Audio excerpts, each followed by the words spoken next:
નમસ્તે વાલા વિદ્યાર્થી મિત્રો, તમારું સ્વાગત છે મારી ચેનલમાં. આજે આપણે વાત કરવાના છે પ્રશ્ન બેંક અને એ પણ જોવાના છે વિષય પર્યાવરણ ધોરણ 5. ઓકે, સંપૂર્ણ સોલ્યુશન જોઈશું, તો વિડીયોને છેલ્લે સુધી જોઈજો કે જેથી તમને સંપૂર્ણ માહિતી મળી રહે. પ્રકરણ 13 અને 14 છે, એમાંથી પહેલા પ્રશ્નની વાત આપણે કરીએ. પ્રશ્ન નંબર 1માં આપણે જોઈએ તો વિકલ્પના સાચા જવાબ આપવાના છે. મનાલી એ કેવા પ્રકારનો વિસ્તાર છે? તો મનાલી પહાડી વિસ્તાર છે. મનાલી કયા રાજ્યમાં આવેલું છે? એ હિમાચલ પ્રદેશ. નીચેનામાંથી દુનિયાનું પ્રસિદ્ધ ઊન કયું છે? બી પશ્મિના. કાશ્મીરમાં જૂના ઘરની ખાસ પ્રકારની બારીને શું કહે છે? ડબ. લેહની ભાષામાં ઝૂલે ઝૂલે શબ્દનો અર્થ શું થાય છે? સુસ્વાગતમ. સુસ્વાગતમ.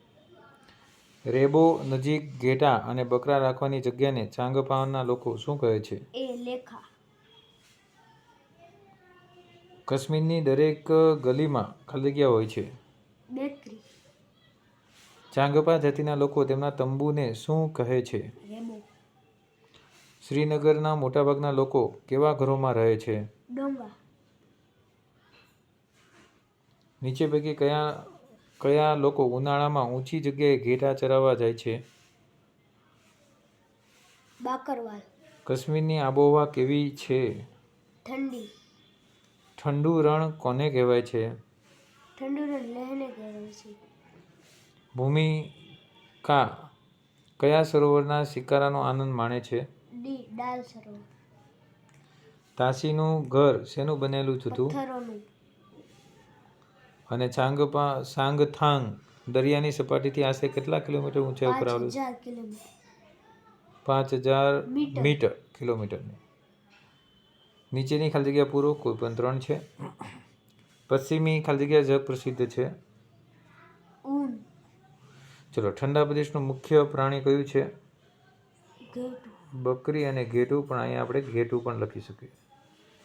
ચલો, પહાડી પ્રદેશ ઉપર ચડવા હવા કેવી થાય છે? પાતળી. પહાડી પ્રદેશના લોકો ખાલી જગ્યા ખોરાક ખાય છે, તો ખોરાકમાં ફળ સૂકવેલા હોય છે, અને જે ખોરાક ખાય છે એમાં તમે જુઓ તો માછલીનો પણ ઉપયોગ કરે છે. પહાડી પ્રદેશના લોકો પણ ફળ સૂકવેલા ખાય છે. આ એક તમારે જોવાનું રહેશે. ઊંચો, સૂકો અને સપાટ વિસ્તાર જેને ખાલી જગ્યા રણ કહે છે? તો ઠંડુ રણ કહે છે. લાલ મરચાં, નારંગી, કોબી અને મકાઈ ખાલી જગ્યા વિસ્તારના લોકોના મકાનના છપરા પર સૂકવવામાં આવે છે? તો પહાડી પ્રદેશના. લદ્દાખના ખાલી જગ્યા પ્રાણીના વાળને વણીને પટ્ટીઓ તૈયાર કરવામાં આવે છે? તો યાક. કોના? યાક. મુસાફરો શ્રીનગર આવે ત્યારે ખાલી જગ્યા બોટમાં રહેવાનું પસંદ કરે છે? તો હાઉસ બોટ. કાશ્મીરમાં સૌથી વધુ ખાલી જગ્યા ફળની ખેતી થાય છે? તો સફરજન. ચલો જોઈએ ઝૂંપડું. તો ઝૂંપડું તમે જુઓ તો કેમથી બનેલું છે? ઘાસમાંથી બનેલું હોય છે. તંબુ છે તો કાપડમાંથી બનેલું હોય છે. ઈગલું તમે જુઓ તો કેમાંથી બને? બરફમાંથી. અને ભૂંગા છે તો એ માટી, ઘાસ અને છાણમાંથી. લોનારની વાત કરીએ તો લોનાર શું છે? મોટરસાયકલ હતી. અને ચાંગપા શું છે? જાતિ છે. તેવી રીતે ભારતના નકશા ઉપરથી તમારે જવાબ આપવાના છે. તો ભારતની ઉત્તર દિશામાં આવેલા કોઈ પણ 2 રાજ્યના નામ આપવાના છે. રાજ્ય છે 5. 5ના નામ કહી દઉં છું તમને: હિમાચલ પ્રદેશ, પંજાબ, હરિયાણા, ઉત્તરાખંડ અને ઉત્તર પ્રદેશ. આ બધા ઉત્તર દિશાના રાજ્યો કહેવાય. વાત કરીએ અરબ સાગર ભારતની કઈ દિશામાં આવેલો છે? તો અરબ સાગર ભારતની પશ્ચિમ દિશામાં આવેલો છે. કઈ દિશા છે? પશ્ચિમ દિશા. ચલો હવે આગળ વધીએ. બંગાળની ખાડી પાસે કયા 2 દેશ આવેલા છે? તો બંગાળની ખાડી પાસે આવેલા 2 દેશોની વાત કરીએ તો એક બાંગ્લાદેશ તમને મળી જશે અને એક મ્યાનમાર મળી જશે. ચલો આગળ જોઈએ. ભારતની ઉત્તર દિશાએ કયા રાજ્ય આવેલા છે? તે હમણાં જ વાત કરી, 5 રાજ્ય.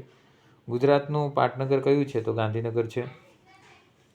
ગુજરાતનું પાટનગર છે ગાંધીનગર. અને મુંબઈ કયા રાજ્યમાં આવેલું છે? તો મહારાષ્ટ્રમાં આવેલું છે. એના પછીનો સવાલ છે. હિન્દ મહાસાગર કઈ દિશામાં આવેલો છે? તો હિન્દ મહાસાગર આપણે અહીં જોઈએ તો અહીં નીચેની બાજુ છે, એટલે એ દક્ષિણ દિશામાં છે. કઈ દિશામાં છે? દક્ષિણ. ચલો આગળ વધીએ. હવે વાત કરીશું ભારતમાં 2-3 પડોશી દેશોના નામ જણાવો. તો પડોશી દેશ તો આપણા ઘણા બધા છે, તો એમાં આપણે જોઈએ તો એક તો શ્રીલંકા, પછી અહીંયા તમે જુઓ તો આપણે માલદીવ છે.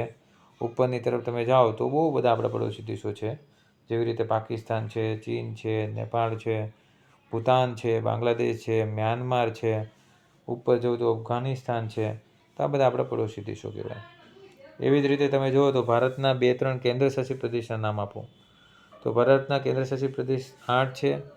દિલ્હીને ગણીએ તો 9 થશે, પણ આપણે જોઈએ તો એક પુંડેચેરી જે છે એ એક, દાદરાનગર હવેલી, દમણ અને દીવ 3 તો થઈ ગયા. આગળ ઉપર જોઈએ તો આપણી પાસે છે ચંદીગઢ કેન્દ્રશાસિત પ્રદેશ, લદ્દાખ છે, જમ્મુ કાશ્મીર છે. ઓકે, આ બધા આપણે કેવા કહેવામાં આવે? કેન્દ્રશાસિત પ્રદેશો કહેવામાં આવે છે. ભારત દેશની રાજધાની કઈ છે? તો દિલ્હી છે, જે દિલવાલો કી દિલ્હી બોલતે हैं. જેવી રીતે આ દિલ્હી તમે જુઓ તો એ આપણી રાજધાની છે ભારતની. વાત કરીએ તો શ્રીલંકા દેશની નજીક કયું રાજ્ય આવેલું છે? તો શ્રીલંકાની નજીક આવેલું રાજ્યનું નામ છે તમિલનાડુ, જે શ્રીલંકાથી ઘણું નજીક છે. બીજી વાત કરીએ તો વિસ્તારની દ્રષ્ટિએ ભારતનું સૌથી મોટું રાજ્ય કયું છે? તો વિસ્તારની દ્રષ્ટિએ સૌથી મોટું રાજ્ય હોય તો રાજસ્થાન છે.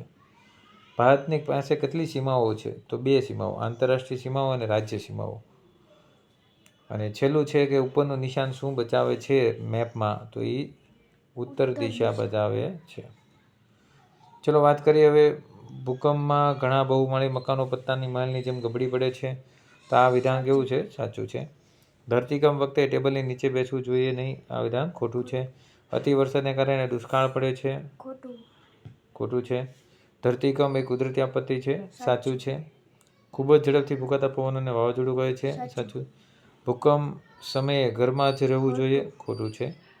ચલો. મારા અવાજથી ધરતી ધ્રુજી ઉઠે છે. તો કેના કારણે ધરતી ધ્રુજી ઉઠે છે? ભૂકંપ આવવાને કારણે. ભૂકંપ. ચલો. તો હું તાત્કાલિક સારવાર માટે ડાયલ થતો નંબર છું તો 108. હું જંગલમાં લાગતી આગ છું તો દાવાનળ. હું ભૂકંપ માપવાનું સાધન છું તો હું નામ હતું એનું? સિસ્મોગ્રાફ. ઓકે, સિસ્મોગ્રાફ કહેવાય એને. હું ચોરી અને લૂંટફાટ મારકૂટ સમયે પોલીસને મદદ માટે ડાયલ કરું છું તો 100 નંબર. હું લાંબા સમય વરસાદ ન આવવાની મારી સ્થિતિને શું કહે છે? તો દુષ્કાળ અથવા તો દુકાળ કહે છે ને. હું કુદરતી આપત્તિઓ સમયે ઘવાયેલા લોકોની સારવાર કરું છું તો ડૉક્ટર. હું માટી અને વિકરાળ આગ સમયે ડાયલ થતો નંબર છું તો 101 અથવા તો 102. મારા આવવાથી સમુદ્રના કિનારો મહાકાય મોજા છે તો સુનામી. ચલો. એવી રીતે પ્રશ્ન 5 અને પ્રશ્ન 5A અને બીનું સોલ્યુશન જોતું હોય શબ્દમાં તો તમને મળી જશે. તો કોમેન્ટ સેક્શનમાં કોમેન્ટ કરજો. આવી રીતે બીજા પણ પ્રશ્ન બેંકના સોલ્યુશન જોતા હોય તો કોમેન્ટ સેક્શનમાં કોમેન્ટ કરજો. ચેનલ પર નવા હો તો ચેનલને લાઇક, શેર અને સબસ્ક્રાઈબ કરી રાખજો.